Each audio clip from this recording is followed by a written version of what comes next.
Hello, this is Dave Thornton, Principal Planner with the City of Grand Junction. Thanks for watching this presentation on the One Grand Junction Comprehensive Plan.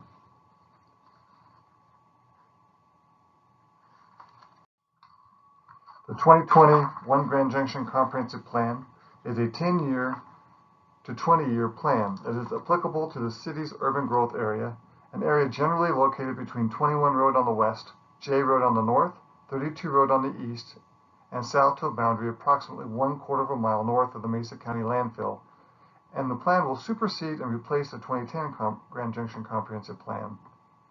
The plan is a product of 22 months of public outreach, stakeholder discussions, contributions by consultants, and work by the City of Grand Junction staff. Whereas many plans take a narrower focus and are primarily intended to address future growth and land use within the community, this plan is truly comprehensive as it addresses the community's vision for a wide range of topics. The plan identifies and establishes the city's vision by establishing plan principles, goals, and strategies that will guide Grand Junction in reaching its vision. The plan consists of 5 chapters and appendices. Chapter 1 is the introduction and presents the purpose of the comprehensive plan, how it should be used and updated, key factors in its development, and its organization. The plan purpose. Grand Junction is authorized to prepare a comprehensive plan as a long-range guiding document to achieve its vision and goals under Colorado Revised Statutes 30-28-106 and 31-23-206. Under the statute, the only required elements is for the plan to contain a recreational and tourism uses element, which are covered under Plan Principle 2, Resilient and Diverse Economy, and Plan Principle 7, Great Places and Recreation, both found in Chapter 2 of the plan. The One Grand Junction Comprehensive Plan addresses issues within the municipal boundary of the city as well as in its planning area.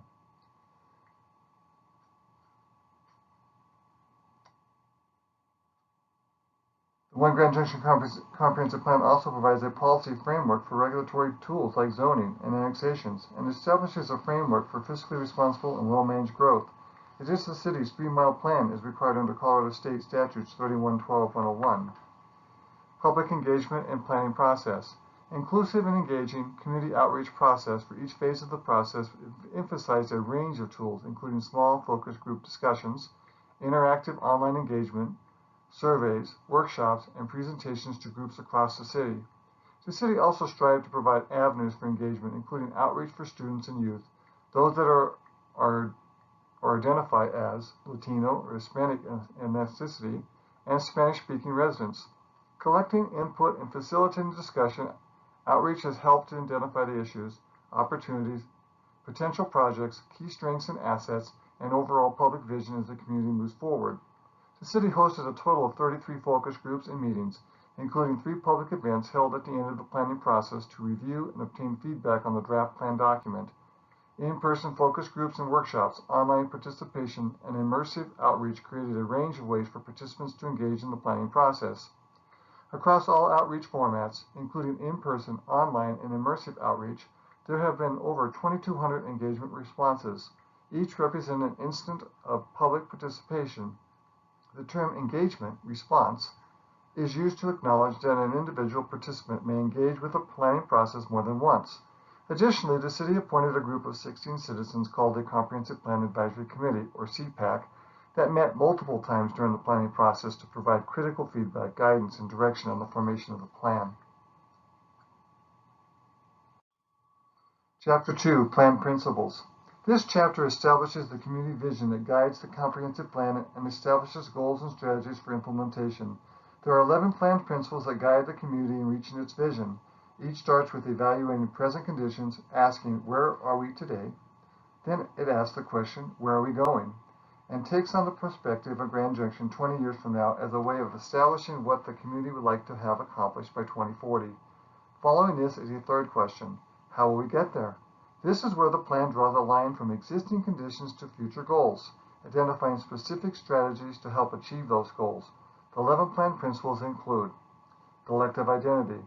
This plan principle looks at preserving, promoting, and celebrating Grand Junction's identity, diversity, and history. Number 2, resilient and diverse economy.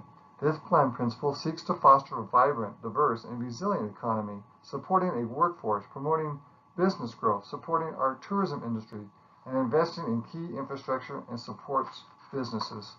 Number 3, responsible and managed growth. This plan principle supports fiscally responsible growth and annexation policies, encouraging infill and redevelopment, collaborating with regional entities and service providers, maintaining and building urban-level infrastructure, and planning for and ensuring fiscal responsible delivery of city services infrastructure. Number 4, downtown and university districts. This plan principle seeks to help those areas to become more visible while balancing needs, strengthening multimodal connections, and continuing to promote reinvestment into downtown, riverfront, lower downtown, and the area around CMU. Strong neighborhoods and housing choices is the 5th principle. It promotes more opportunities that meet all community needs, partnering with other housing providers in developing housing strategies, supporting investment in maintenance and amenities in existing neighborhoods, and fostering neighborhood development where people of all ages, incomes, and backgrounds can live. Efficient and connected transportation. This plan principle has goals that develop a safe, balanced, and well-connected transportation system that has reliability, efficiency, and safety. Other goals include facilitating the movement of goods, encouraging transit, bicycling, walking, and the need to plan for the future with emerging technologies and opportunities. Number 7, great places and recreation opportunities.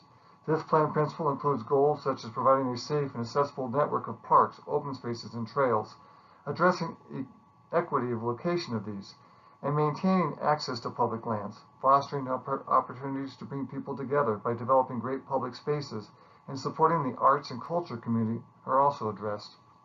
Resource stewardship. Number 8. This plan principle focuses on promoting water conservation, water quality, sustainable development, and waste reduction practices, all goals of resource stewardship. Other goals include the need to refocus conservation and sustainability efforts, preserve unique assets, manage the city's urban forest, and practice wise water landscaping. Number 9, quality education facilities. This plan principle identifies goals such as supporting District 51 in high quality and accessible education, adequate facilities and infrastructure, and support Mesa County libraries and community-based education. Number 10, safe and healthy community.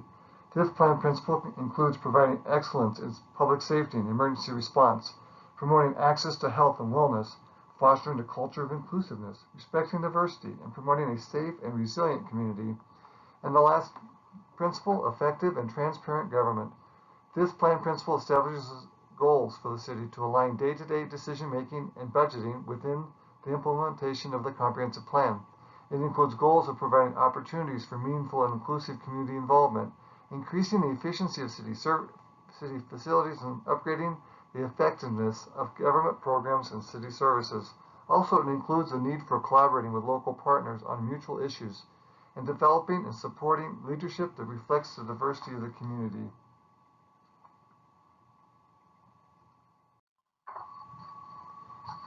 Chapter 3, Land Use and Growth. This chapter illustrates and describes the type and location of future land uses within Grand Junction. The plan utilizes a tiered growth approach meant to complement the land use map, creating 3 tiers in a concentrical pattern moving outward from the city center, and an incentive area that will influence how the city continues to prioritize and annex new growth. The land use map in Chapter 3, which replaces the 2010 future land use map for the city. This map, along with Plan Principle 3, Responsible and Managed Growth in Chapter 2, and the area-specific policies in Chapter 4, chart a course for balanced growth, promoting infill and redevelopment in the city's core, as well as greenfield development on the city's edges. Chapter 3 also addresses target service levels for specific city services. The following key factors are instrumental in informing the development of the plan's policy related to future growth. Projected population growth. The state offers population projections of an annual growth rate of 1.1% for the urban development boundary means 24,000 additional people for a total of 124,000 people by 2040. With the average household size at 2.2 persons per household, nearly 11,000 new dwelling units will be needed over the next 20 years. Persego 201 sewer service boundary. The 1998 Persego Agreement outlines requirements for annexation as a condition of development within the defined 201 boundary. Because of this agreement, the city can expect nearly all of the growth in the urban development boundary, or UDB, will occur within the city limits. Urban development boundary, UDB. The 2010 Comprehensive Plan establishes the UDB, which under the Persego Agreement is to align with the Persego 201 boundary. The proposed 2020 plan generally follows the 2010 UDB boundary with a few exceptions. Housing supply and needs. Public input focused on the housing needs of the community and lack of housing at certain price points. Comments also focus on concerns regarding those that are experiencing both acute and chronic homelessness. The plan addresses housing, the need for it to be adequate, attainable, and the need to address undersupply in housing type. It also addresses the need to collaborate on the topic of homelessness. This is particularly important as the community looks to build the projected 11,000 homes needed to be constructed through 2040 to accommodate expected growth. Commercial and employment gaps and needs. Public engagement in the planning process highlighted the need to ensure existing businesses can survive and grow and future businesses can start up and thrive in a healthy environment. The plan provides a land use map identifying commercial and industrial areas, which preserve existing business and employment areas and provide new areas for growth. In addition, a broad mixed-use land use category was created to allow for areas where both employment and housing can occur together, providing neighborhood access to goods and services, a recurring desire heard from many during the public outreach. Balanced growth. The plan envisions future growth will be both 1. Infill and redevelopment, and 2. Greenfield development. Also in Chapter 3, the Intensification and Growth Tiers Map. The Intensification and Growth Tiers Map is intended to guide the city's long-term planning and reflect locational priorities for which the city should accommodate and prioritize the future population. This starts with the intensification of the city's urban core, which allows the city to support the efficient use of existing public facilities and services by directing development to locations adequately served by existing public facilities and services, such as water, sewer, police, transportation, schools, fire, stormwater management, and parks. It allows the city to better align capital improvements and infrastructure investments with its financial resources. This comprehensive plan focuses on urban intensification and 3 general tiers of development. By adhering to the growth tiers for future development, the city will be well positioned to prepare for steady population growth, manage its existing land uses, and achieve its vision of responsible and managed growth. The map identifies 3 tiers for future growth and acknowledges an area in which the city should continue to offer incentives for infill and redevelopment. Tier 1, urban infill, areas where urban services already exist and generally meet service levels, usually within existing city limits, where the focus is on intensifying residential and commercial areas through infill and redevelopment. Tier 2, suburban infill, areas within the existing UDB and 201 that are urbanizing or approximate to areas that are urbanizing. This tier also includes areas that were mostly developed in unincorporated Mesa County and infrequently improved with urban infrastructure such as curb, gutter, sidewalks, and parks. Tier 3, outward growth, areas predominantly characterized as rural and large acreage properties not currently served by urban infrastructure and that are prioritized to stay rural for the duration of the 20-year planning horizon to promote more focused development activity in Tier 1 and Tier 2. Incentive areas, areas that consistent with past city plans and in general include the rail, river, downtown, and university districts, as well as the North Avenue corridor and State Highway 50 corridor in Orchard Mesa. The land use map. Chapter 3 establishes the land use map. The map includes 9 land use categories, a significant simplification from the 2010 future land use map that included 22 land use categories. Each land use category provides the allowable range of density, specific characteristics of the land use category, primary and secondary land uses permitted, and the implementing zone districts for each land use category. The map provides 3 land use categories for residential, with densities that are urban level densities. These land use categories include residential low, with densities of 2 to 5.5 dwelling units per acre, residential medium, with densities of 5.5 to 12 dwelling units per acre, and residential high, with densities over 12 dwelling units per acre. A highlight of the proposed 2020 land use map is identifying areas beyond the city's core, areas on the periphery or edges of the UDB that are shown as rural. The land use map provides for a residential rural designation. These areas are intended to remain rural up to 1 dwelling unit per 5 acres for the duration of the planning horizon, thereby promoting more focused development activity in Tier 1 and Tier 2, where the other urban land use categories are and encourage growth in these 2 tiers. These future areas work in tandem with the intensification and growth tiers map to encourage these areas to remain rural for the foreseeable future. Much was said by the public through the public engagement process for the need of the plan to promote growth inward and limit growth and outward expansion of the city. To address this, a tool of this plan establishes a minimum density of 2 dwelling units per acre. This is much different than the 2010 comprehensive plan that allows for residential estate development and densities as small as 1 dwelling unit per 2 acres. This minimum density tool establishes a much higher expected density for future rezones in the residential low land use category. As the community increases densities, the amount of land needed for growth decreases, reducing sprawl. The plan does not propose to remove the estate R1 and R2 zone districts because they can't meet the new minimum density requirements. Existing areas of the city zoned either residential estate RE, residential 1 R1, and residential 2 R2 will remain and further development in those zone districts will be permitted. New zones would adhere to the minimum density requirements established in this plan. Servicing growth, also found in Chapter 3, is a section on serving growth and looks at capacity requirements and level of service targets, including domestic water, wastewater, flood control and drainage, transportation, police and fire protection, parks and recreation, other utilities such as gas, electric, broadband, telecommunications, and public schools and libraries.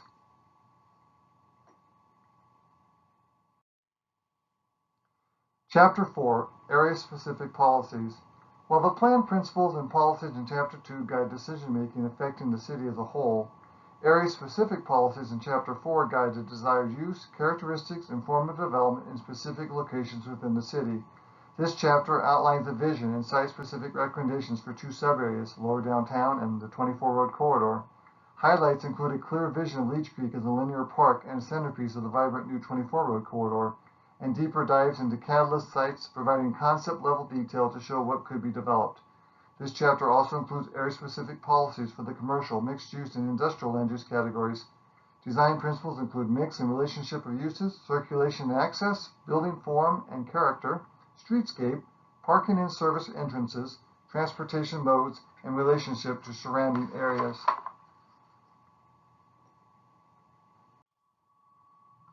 Chapter 5, Implementation and Monitoring. This chapter calls for an implementation matrix to be crafted that provides the action items for the city, as well as the designated roles and responsibilities of city departments and expected resources needed. The matrix will not be adopted with this plan, but run parallel with it and will also require approval by the city. The chapter also provides an overview of the process for creating updates and minor amendments to the plan. Lastly, the chapter calls for the city to regularly monitor the plan so as to reinforce the city's steadfast commitment to making measurable progress in achieving the community's vision. This chapter contains strategies to help support the implementation of the plan through 2040. It is a tool to guide the City Council's strategic plan, department-level strategic plans and work programs, capital improvement planning, the city's budgeting process, and the allocation of staff time and other city resources. Anticipated timeframes for completion of the implementation strategies are as follows. Near term, all already underway or to be initiated within 6 months to a year after plan adoption.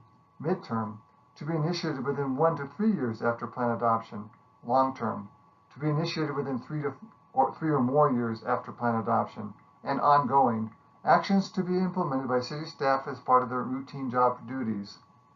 Resources required will be identified. These will include regional collaboration, outside support and funding, staff time, general fund expenditures, other funds the city might use, and capital improvement plan, CIP planning.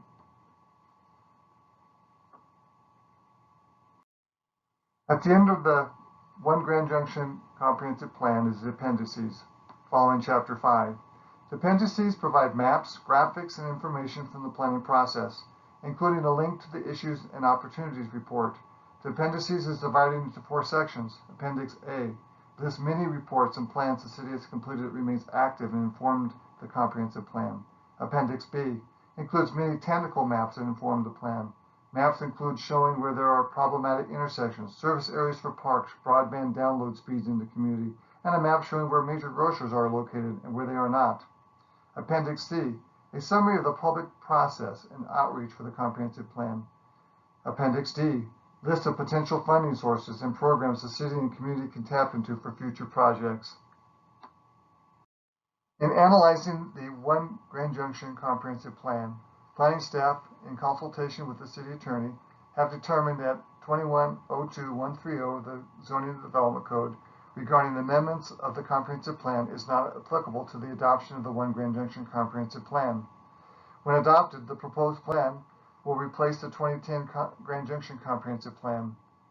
Accordingly, the criteria of 2102-130C1, which relate to and concern amendments, are not controlling, legally operative, or determinative for purposes of considering or adopting the proposed plan. Furthermore, the amendment criteria found in the code, which are applicable to a proposed change to the adopted plan for a particular property or area of the community, cannot relate to a process for adoption of the proposed plan that touches and concerns the entire community. For these reasons, staff finds and recommends the Planning Commission and City Council find that the criteria of 2102-130C1 are inapplicable and/or that the adoption process, including the extensive work of the Comprehensive Plan Advisory Committee and the public hearings on the proposed plan, will afford sufficient information and provide a basis for due and careful consideration and adoption of the proposed plan. After reviewing the 2021 Grand Junction Comprehensive Plan request for adoption to supersede and replace the 2010 Grand Junction Comprehensive Plan, the following findings of fact have been made. Number 1, the plan develops a community vision with achievable goals. Number 2, the plan works to protect private property rights. Number 3, the plan addresses recreation and tourism pursuant to state statute requirements for master plans. Number 4, the plan will help guide and facilitate decision-making on land use and growth issues within the city.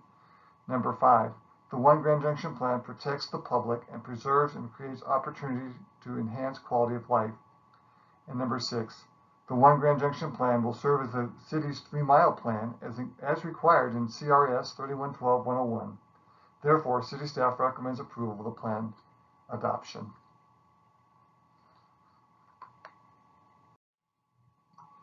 Thank you for listening to this presentation. If you have any questions, please email me at davidth@gjcity.org. Thanks and have a great day.